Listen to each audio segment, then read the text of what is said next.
Democratic Party punts again in battle with key primary state. The Democratic National Committee is kicking the can down the road in its fight with the crucial early voting state of New Hampshire over an effort to dramatically refigure the party's 2024 presidential nominating calendar. The DNC's Rules and Bylaws Committee on Thursday voted to grant New Hampshire, which for a century has held the first primary in the race for the White House, a third extension to give the state more time to come into compliance with the National Party Committee's new schedule, which moves South Carolina to the top of the nominating order.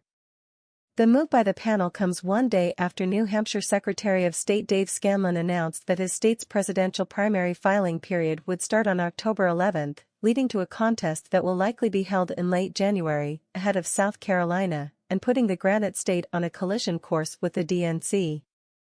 The extension unanimously granted by the DNC panel on Thursday would last until October 14.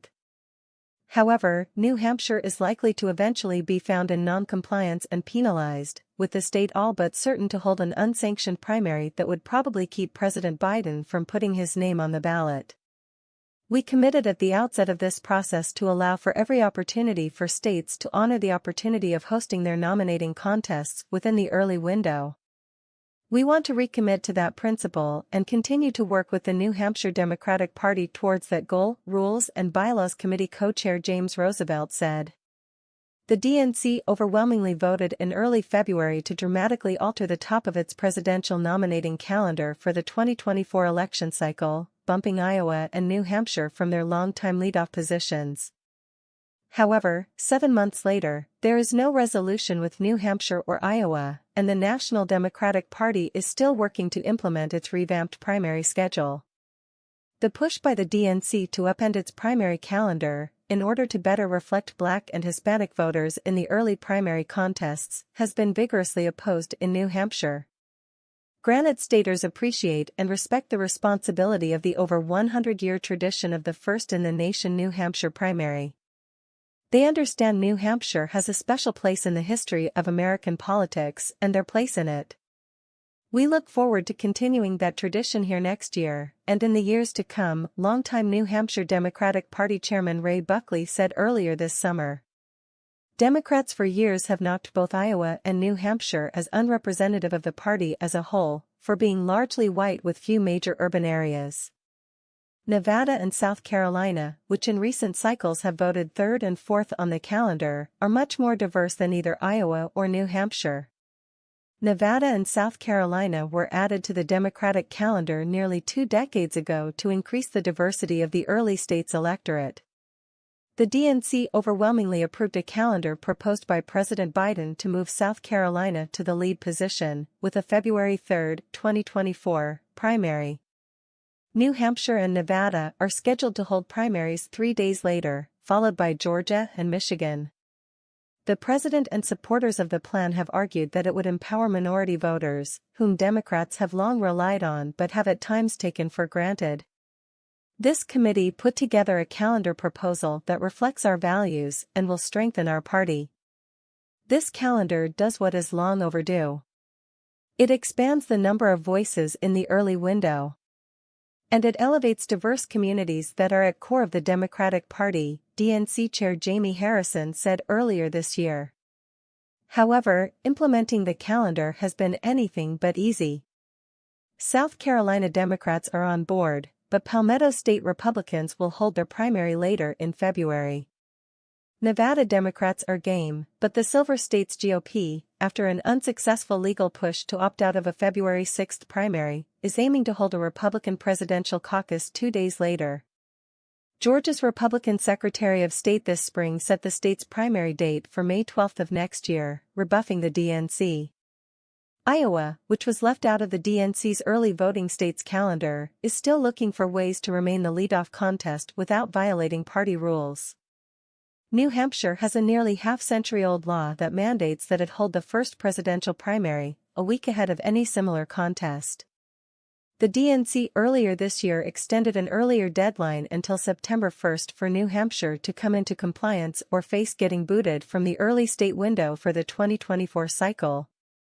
To comply, New Hampshire needs to scrap its state law protecting its first-in-the-nation primary status and must expand access to early voting.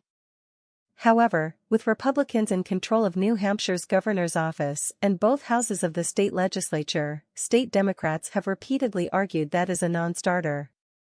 The DNC's waiver requirement is unrealistic and unattainable, as the New Hampshire Democratic Party cannot dictate to the Republican governor and state legislative leaders what to do, and because it does not have the power to change the primary date unilaterally, Buckley has repeatedly emphasized. If New Hampshire is eventually ruled non-compliant, the state could lose half of its delegates to next summer's Democratic presidential nominating convention, under DNC penalties passed last year. That appears to be the route ahead. Scanlon announced at a news conference Wednesday that the filing period for presidential candidates to sign up to put their name on the New Hampshire ballot will extend from October 11 to October 27. That is about 3 weeks earlier than 4 years ago during the 2020 cycle, when the New Hampshire primary was held on February 11. Scanlon said such a filing period would likely lead to a January primary. I don't think it's a secret that we'll be going ahead of South Carolina, which puts us into January, Scanlon emphasized. I'm just assuming we're going to be in non-compliance with the Democratic National Committee, Scanlon told Fox News. Pointing to a DNC Rules and Bylaws Committee meeting, Scanlon emphasized that we'll see what comes out of that. But that's not going to affect what we do in New Hampshire at all. There are plenty of Democrats in Iowa and New Hampshire who see the appending of their leadoff positions as sour grapes from Biden, who finished a disappointing 4th in the 2020 Iowa caucuses and 5th in the New Hampshire primary, before a second-place finish in Nevada and a landslide victory in South Carolina propelled him toward the nomination and eventually the White House. With New Hampshire nearly certain to move up the date of its contest, President Biden will likely stay off the ballot in the Granite State to avoid an unsanctioned primary. With Biden's 2 primary challengers, environmental lawyer and high-profile vaccine skeptic Robert F. Kennedy Jr. and best-selling author and spiritual advisor Marianne Williamson, taking aim at the president and the DNC as they repeatedly campaign in New Hampshire, trouble could be brewing for the president in the Granite State's primary. However, Buckley says there is a near consensus among New Hampshire Democrats in writing in Biden's name on the primary ballot. Whether or not Joe Biden puts his name on the ballot, he will win the New Hampshire primary, Buckley told Fox News recently.